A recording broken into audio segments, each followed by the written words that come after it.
Hello students, आप सभी का स्वागत है। मेरा नाम है फैसल रशीद और ये है सेल्फ स्टडी नाउ। इस वीडियो में हम लोग जनरल नॉलेज स्टडी करेंगे, ठीक है। तो सबसे पहला क्वेश्चन यही होता है कि व्हाट इज हिस्ट्री। ये जनरल नॉलेज हमारी हिस्ट्री के लिए है, तो हम यहाँ पर हिस्ट्री से रिलेटेड क्वेश्चंस को देखेंगे। पहली चीज ये है कि हिस्ट्री होती क्या है। तो history is the study of past events, यानी कि जो पास्ट के इवेंट्स हैं उनकी स्टडी को हम क्या कहते हैं, हिस्ट्री कहते हैं। यानी कि इतिहास अतीत की घटनाओं का अध्ययन है। जो भी अतीत में हुआ है उसको जब हम पढ़ते हैं, उसका अध्ययन करते हैं, उसके बारे में समझते हैं, तो वो क्या कहलाती है, वो हिस्ट्री कहलाती है। फिर अब हम देखेंगे origin of the word history, यानी कि जो वर्ड हिस्ट्री है ये कैसे आया। तो the word history comes from the Greek word Historia. एक हिस्टोरिया वर्ड है जो कि ग्रीक लैंग्वेज का हिस्सा है, जिसका मतलब क्या होता है, मीनिंग रिसर्च और इंक्वायरी।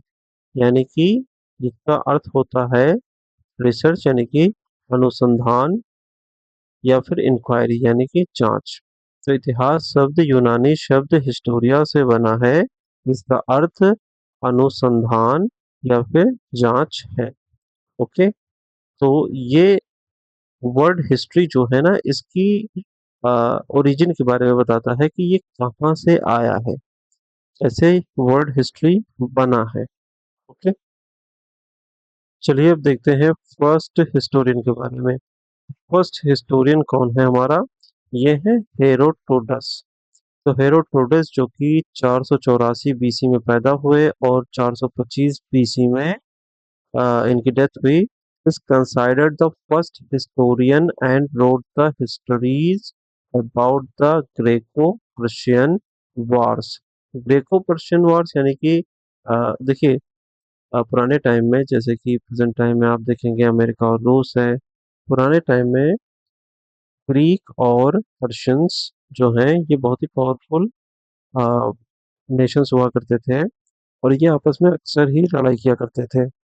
तो ग्रीक्स और पर्शियन की जो लड़ाई होती थी उसी के बारे में इन्होंने ज़्यादातर लिखा है। और इनके बारे में एक कमेंट भी है, यानी कि सिसरो जो कि एक रोमन थे, called him the father of history. तो उन्होंने इनको क्या कहा कि ये हिस्ट्री के पिता हैं। कौन? हेरोडोटस। हेरोडोटस 484 ईसा पूर्व से 425 ईसा पूर्व तक रहे। इनको पहला इतिहासकार माना जाता है। इन्होंने द हिस्ट्रीज लिखी, जिसमें यूनान और फारस के युद्धों का वर्णन है। सिसरो ने उन्हें इतिहास का जनक कहा। ठीक है, फादर ऑफ हिस्ट्री यानी कि इतिहास का जनक। ओके। अब इसके बाद हम देखेंगे मॉडर्न हिस्ट्री को। तो मॉडर्न हिस्ट्री जो है वो लियोपोल्ड वॉन रैन के नाम के एक व्यक्ति ने करी। तो देखिए, 1795 में ये पैदा हुए, 1886 तक ये रहे। इनको कहा जाता है कि ये जो है मॉडर्न हिस्ट्री के फादर हैं। ही emphasized presently history as it actually happened। ठीक है, तो इन्होंने क्या कहा कि वास्तविक रूप में प्रस्तुत करने पर जोर दिया जो इतिहास अभी प्रेजेंट टाइम में है। ठीक है, क्योंकि देखिए, जब भी आप ग्रेको पर्शियन वार के बारे में देखेंगे तो वहां पे आप क्या देखेंगे कि ग्रीक जो राइटर है वो क्या कर रहा है, वो ग्रीक्स की पावर को मेंशन कर रहा है, पर्शियंस को बहुत ही कमजोर दिखा रहा है, बहुत ही क्रूएल दिखा रहा है, बहुत ही बेहुदा दिखा रहा है। सेम चीजें जो पर्शियन के राइटर्स होते थे वो करते थे कि ग्रीक्स को बहुत ही नीचा दिखाना, ग्रीक्स को बहुत ही बेकार बेहुदा दिखाना। तो ये चीजें हो रही थी। तो जो मॉडर्न हिस्ट्री के फादर थे लियोपोल्ड वॉन रैंके, तो इन्होंने क्या कहा कि भाई जैसे हिस्ट्री हुई है वैसे उसको दिखाते हैं, इसके बजाय कि किसी को हम अच्छा दिखाएं, किसी को हम बुरा दिखाएं, इससे हमें बचना चाहिए। अब हम हेगल और कार्ल मार्क्स को देखेंगे। तो Hegel stated that history repeats itself, यानी कि हेगल ने कहा कि इतिहास स्वयं को दोहराता है। कार्ल मार्क्स आए, इन्होंने ऐड किया that it repeats first as tragedy and then as farce. यानी कि कार्ल मार्क्स ने कहा कि पहले इतिहास अपने आप को त्रासदी के रूप में प्रस्तुत करता है और फिर हास्य के रूप में दोहराता है। ठीक है। फार्स क्या है? एक टाइप का ड्रामा होता है। तो ड्रामे की बल्कि एक कैटेगरी होती है जिसको हम क्या कहते हैं? फार्स कहते हैं। और जो कि एक हंसी वाला ड्रामा होता है। पहले तो ये अपने आप को एक ड्रामे की शक्ल में प्रेजेंट करता है जो कि ट्रेजेडी होती है, त्रासदी होती है। और फिर ये दूसरे ड्रामे के तौर पे प्रस्तुत करता है जो कि एक हास्य के रूप में होता है। अब एक और है दार्शनिक या फिलोसोफर या हिस्टोरियन, जैसे कि E.H. कार लिखा हुआ है यहाँ पर। तो इनके नजरियात क्या हैं? History is continuous interaction between the historian and facts and a dialogue between past and present। तो इनका कहना यह है कि इतिहास, इतिहासकार और तथ्यों के बीच निरंतर संवाद है तथा अतीत और वर्तमान के बीच संबंध दर्शाता है। ठीक है। अच्छा, इनका ऐसा कहना क्यों है? मान लीजिए कि आपको एक जगह पे खुदाई करने में मालूम पड़ता है कि वहाँ एक बहुत ही बड़ा राज्य है। ये राज्य में आपको दिखाया गया कि बहुत ही पहले एक बुक मिली जिसमें लिखा हुआ है कि बहुत पहले एक राजा ने 50,000 लोगों को एक साथ ही मौत के घाट उतार दिया। कि जैसे ही आप ये सुनेंगे तो आप कहेंगे कि बहुत ही क्रूअल राजा था। लेकिन पता ये चलता है कि ये 50,000 लोग जो मारे गए, उनको कोई स्पेसिफिक टाइप की बीमारी थी जिससे बाकी लोगों को खतरा था। तो उस टाइम पे तो कोई इलाज था नहीं। इन लोगों ने क्या काम किया कि अ, जो भी मतलब बाकी लोग थे, इन्फेक्टेड लोग थे, उनको मार करके एक जगह फेंक दिया। तो इससे उन्होंने बाकियों को बचाया। 50,000 एक बड़ा नंबर है, इसको समझने के लिए ऐसा करा गया। ठीक है। तो अभी एक एविडेंस मिला जिससे आपने ये देखा कि वो राजा क्रूएल था। दूसरा एविडेंस मिला है जो आपके दिल में ये आ रहा है कि चलो उसने जो किया अपनी बचत के लिए कर लिया। फिर अभी आप एक तीसरा एविडेंस देखें कि वह राजा सन की, तो फिर आपको उस पर गुस्सा आ जाएगी।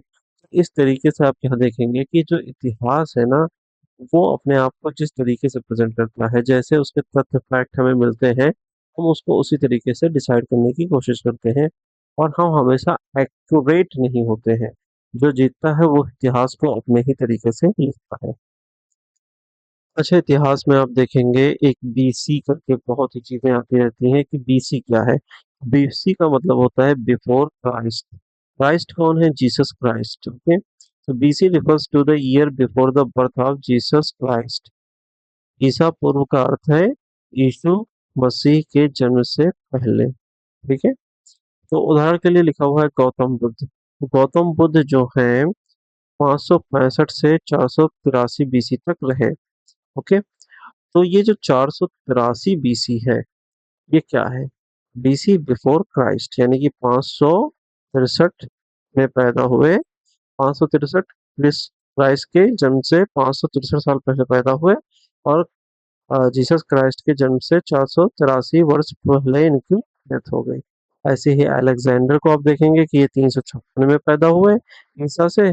और उसके बाद 323 साल बाकी थे ईसा की बर्थ को, तो उससे पहले ही इनका निधन हो गया, डेथ हो गई इनकी। ओके। अभी आपने हेरोडोटस को भी देखा। तो वैसे ही ये चीजें काम करती हैं। बीसी के अलावा एक होता है एडी। एडी किस लिए होता है? एडी होता है आपका refers to the year after the birth of Jesus Christ and means in the year of the Lord। तो देखिए, अभी आप ईसा मसीह के जन्म से 50 साल पीछे जा रहे थे तो आपने बीसी का यूज कर लिया।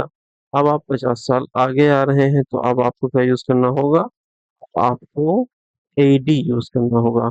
डायरेक्शन आपकी जो भी हो प्लस माइनस की। ठीक है। तो माइनस में अगर आप जाएंगे तो बीसी और प्लस में अगर आप आएंगे तो एडी। तो AD refers to the year of the birth of Jesus Christ. AD का अर्थ है प्रभु के वर्ष में, in the year of the Lord. और यह यीशु मसीह के जन्म के बाद के वर्षों में आता है। जैसे कि जीसस क्राइस्ट जो थे वो 30 एडी में इनकी डेथ हुई थी और इनको क्रूसिफाई किया था अकॉर्डिंग टू बाइबल। और कनिष्का जो है, यानी कि जो एक इंडियन रूलर है, ये 78 एडी में थे। और प्रॉफेट मोहम्मद सल्लल्लाहु अलैहि वसल्लम, ये आपके आ, जीसस के लगभग 570 वर्ष के बाद इनकी बर्थ होती है। और 632 एडी में ये विशाल कर जाते हैं, यानी कि इस दुनिया को छोड़ करके दूसरी दुनिया में चले जाते हैं। उदाहरण ईसा मसीह 30 ईस्वी में कनिष्क 78 ईस्वी में और अफजल 570 से 532 ईस्वी तक। ओके। अब ये जो हमने टाइमलाइन डिस्कस करी वो टाइमलाइन क्या होती है? तो timeline represents events on the past in chronological order. Timeline अतीत की घटनाओं को क्रमबद्ध रूप में दर्शाती है। बस इसके बारे में आप इतना जान लीजिए। इसके बाद देखिए काउंटिंग ऑफ ईयर्स।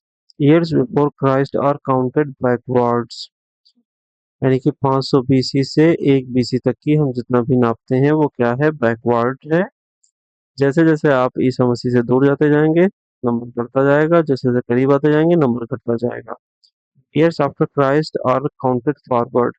तो जैसे जैसे ईसा मसीह से आप यहाँ पे दूर जाते जाएंगे ये नंबर बढ़ता जाएगा। यानी कि पहले साल, फिर उसके बाद अब 2000 साल चल रहा है, अभी 2000 कितना चल रहा है? 26 चल रहा है। इसके बाद क्या आएगा? 2027 आएगा। तो ये चीजें बढ़ रही हैं, ठीक है, तो हम इसको फॉरवर्ड वे में गिन रहे हैं। अब ईयर्स को लेकर के कुछ चीजें होती है जिनके बारे में हमें समझना चाहिए, जैसे कि आप देखेंगे कि पीरियड ऑफ 10 ईयर्स, ये क्या कहलाता है? 10 वर्षों की अवधि को हम क्या कहते हैं? दशक कहते हैं। ठीक है। तो क्वार्टर ऑफ अ सेंचुरी क्या कहलाएगी? 1/4 of a century equals to 25 years, यानी कि एक चौथाई वर्ष को हम क्वार्टर कहते हैं। और ये क्या होता है? 25 वर्षों का होता है। तो जैसे कि हमारा first quarter of 21st century complete हो चुका है ना। ऐसे ही देखिए आपके सामने होता है first half of a century. इसमें क्या होता है कि जो पहले के 50 साल होते हैं उनको हम गिनते हैं। फिर होता है second half of a century, तो इसमें क्या होता है? जो सेकंड में 50 साल होते हैं एक सदी में, उनको हम गिनते हैं। फिर एक सेंचुरी आती है, तो ये होता है 100 सालों का एक पीरियड, जिसको हम सेंचुरी कहते हैं। तो इसके बाद हम देखते हैं कि अगर 1000 साल दिखाने हो तो हम मिलेनियम का यूज करते हैं। ये 1000 सालों की अवधि को यानी कि सह शताब्दी को दर्शाता है। इसके बाद आप देखेंगे सिरसा है। तो ये क्यों यूज किया जाता है? इसका यूज किया जाता है कि जब हमें अप्रोक्सीमेट डेट के बारे में सही से मालूम ना हो, जब सटीक तिथि ज्ञात ना हो तब अनुमानित तिथि दर्शाई जाती है और इसके लिए हम सिरसा का प्रयोग करते हैं। तो मान लीजिए आपने लिख दिया कि 1500 CA में, ठीक है, ऐसे ये कॉमन एरा भी होता है। CA कॉमन एरा भी होता है, पर ये कॉमन एरा नहीं है, ये आपका CA है, केमिस्ट्री के कैल्शियम का सिंबल। तो आप देखेंगे 1500 में आपको कुछ बात करनी है कि ऐसा 15वीं शताब्दी में हुआ था, 16वीं शताब्दी में हुआ था, तो हमने लिख दिया, ठीक है, CA करके। तो ये चीज़ हो गई, एग्जैक्ट डेट के बारे में आपको नहीं मालूम थी कि कब ये चीज़ हुई, लेकिन हाँ उस टाइम में, पर्टिकुलर टाइम में ये चीज़ हुई थी। इस तरीके से आप प्रेजेंट कर सकते हैं।